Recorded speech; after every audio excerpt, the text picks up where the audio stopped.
Hello. Hello. Welcome to Finish Big.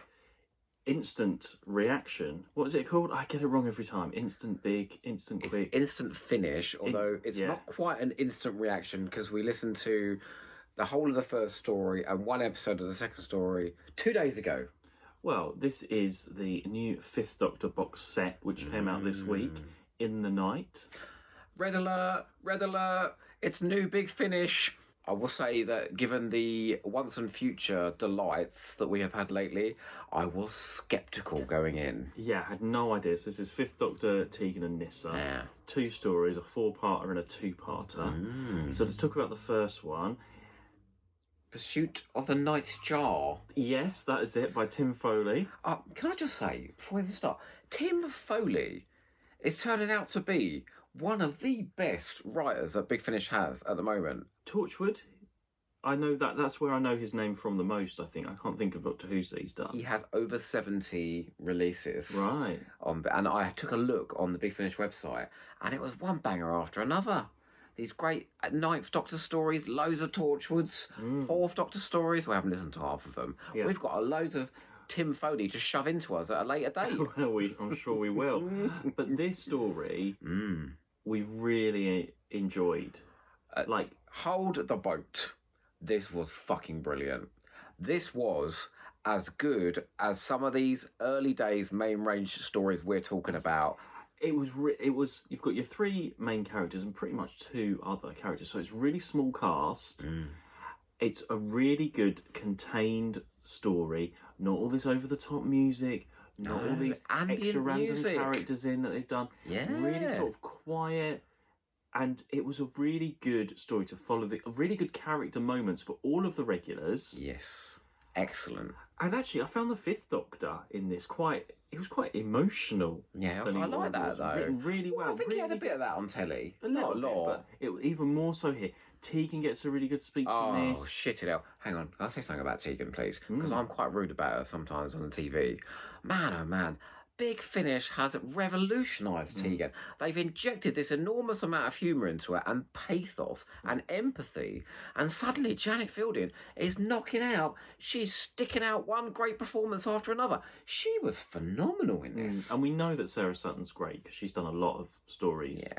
I feel like she's like an audio expert now. And I came out of this feeling like I just watched a new season 20 story. Yes. I could see everything very clearly. It was a very simple premise of the Doctor and Susan learnt all about the Nightjar, this spaceship that's delivering relief supplies to a planet during a war, and it's being pursued by the enemy. And he basically says, doesn't he, that it meant so much to him because it was a man in a spaceship fleeing his people, trying to do good deeds, and that's who the Doctor is. It's exactly why he left Gallifrey. And then, horror of horrors, the fella, spoilers, dies at the end of episode 1, and so all of history as he knows it as written is out of whack, and they've got to try and make it happen. And okay, maybe you could sort of guess where it's going a little bit, but there was still a few twists and turns going along. And actually, after that first episode, I was like, oh, is there enough plot? Because it was so contained. Is there enough plot for 4 episodes? I think you were saying, would there be enough plot? Would there be? Because it felt as if I said to him, oh, the fella's going to die, the Doctor's going to take his place. Yeah. That essentially happened by the end of episode 1. So he's going, where's this got to go? Yeah, exactly. Yeah, I was like, what else is going to happen? What are we going to explain? And it took its time, but there was enough going on to keep your interest through. And they're 24, 25-minute episodes. They don't overstay their welcome. It just goes along beautifully. Ken Bentley's is the best Ken Bentley direction I've heard in years. Yeah. And he really got to work with the actors because all 3 of the regulars, Peter Davison, Sarah Sutton and Janet Fielding, got a speech. I think there was 1 in 2, 1 in 3 and 1 in 4. And they delivered them beautifully. It's some of their best Big Finish work.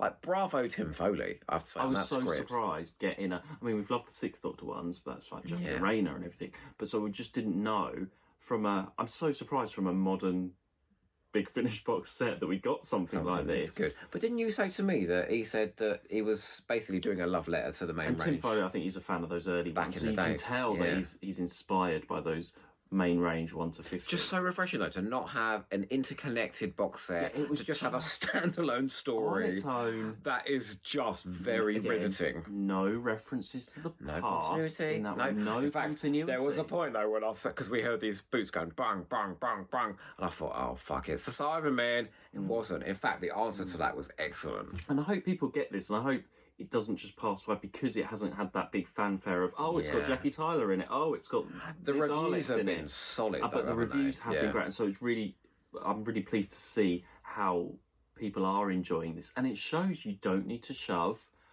Lady Christina meeting the Sixth Doctor in something to make an enjoyable story. You don't have to have old companions coming back all of a sudden all this time. No. A straightforward, simple 4-part story with good writing, like characterization. That is all you need, Big Finish. Come on. The end of episode 3, that was one of the best cliffhangers I've heard. The realisation of it, I won't spoil it because it was very good. It did remind me of a cliffhanger in the Feast of Axos, which I think it might have been done just a little bit better there. But it was still absolutely brilliant. There was a point where I thought Tegan was going to die. And I'm like, oh no, she ain't going to die in this story. But I was so convinced because she was convinced. Oh, and the fucking robot. What was he called? Oh, Alfie. Oh so my God. great. Best guest character in a Big Finish ever.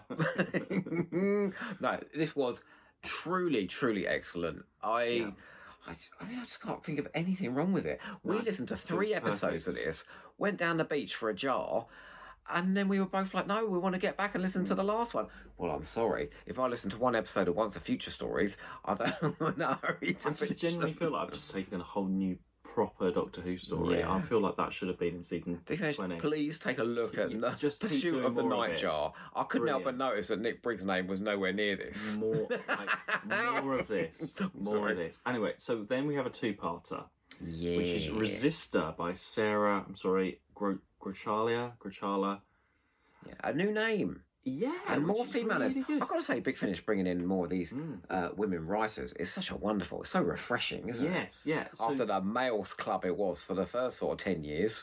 And this one, I was sort of anticipating a bit of a spooky one that you listen to in the dark. Oh, you it must had have been sort very of vibes disappointed like that. then. Okay, what do you think of that? The second one then? I thought it was good, but it was really slight. Like it just didn't have enough time to build up much of a plot, and it was more character focused, like the first one. That's good though, because it's your Black Orchid of your season 20. Tell you a very profound thought that I thought about this, because the first episode is absolutely a 4-part classic Doctor Who story.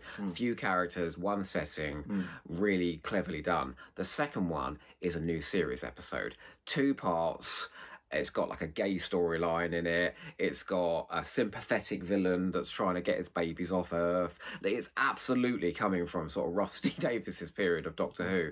And having the 2 side by side, I have come to realise I do prefer when Big Finish leans towards classic Who than when it leans towards new. Just because as an audio, you've got double the length to tell the story, more time to flesh out the characters, and you can throw in more twists with the plot. But this wasn't bad. No, it wasn't terrible at all. It was a completely different style, like you say, not as scary as I thought it was going to be in that way. It wasn't scary at all. Well, no, I don't know. When it was about sort of like people being taken away in the night and stuff. It was scary. In the first episode, Peter Davison joins a band and the Doctor's playing the drums. It still had some funny moments with the regular characters. It was doing different things with the Fifth Doctor, Nyssa and Tegan, and that's always good. Yes. So, by no means it was a terrible story. I really like the bit where Nyssa said to the fella who's confessing that he's gay, and this is in Poland in the past, wasn't it? In the 80s. Yeah, so it's not really loud. And Nyssa is so empathetic with him. She's really sympathetic and says to him, just be honest with the people you love. That was really, really the sort of stuff I wish Nyssa had done on TV. See, I'm just contradicting what I said now. I prefer classic stories. No, but it was still really well done. But it's a 2-parter, so it's never going to be, I don't think. No. Weird enough, I don't think it was as atmospheric, the second one. No, yeah, I think that's what I mean. It didn't have the atmosphere that I was expecting, but still... I feel like Bentley's focus was Pursuit of the Nightjar, and of course it's 4 of the 6 episodes. So overall, this was really a brilliant strong story. If you maybe gone off Big Finish recently, and you are craving for those sort of earlier times, then really give this one. I think you'll be really surprised. But I'd like to say to Big Finish, I know they don't listen to these, but I would like to address you directly. This is such a great approach. If you put in a 4-part classic Doctor Who story and a 2-part new series adventure, you're catering for both sets of fans, and you're telling both types of story with those regulars. Really clever. Just brilliant. I'd say 10 out of 10 for the Nightjar, because I was gripped by that. 8 out of 10 for the second one. That's a solid average. Really great. I'm really pleased we got this. Yeah. Great. What instant finish are we doing next? Well, it'll be the next Once in Future, aren't we? We're going back to everybody's fucking hell coming out of a hat, isn't it, next time? Who's coming out of a hat this time? Will be the 10th Doctor and Missy. Before we met Missy. Anyway, that's another video, so we will see you for that very soon. Be grateful for the positives here, right? Yeah, but get in the night. It's good. Yeah, in the pursuit of the Nightjar. Fabulous. And don't forget to finish big.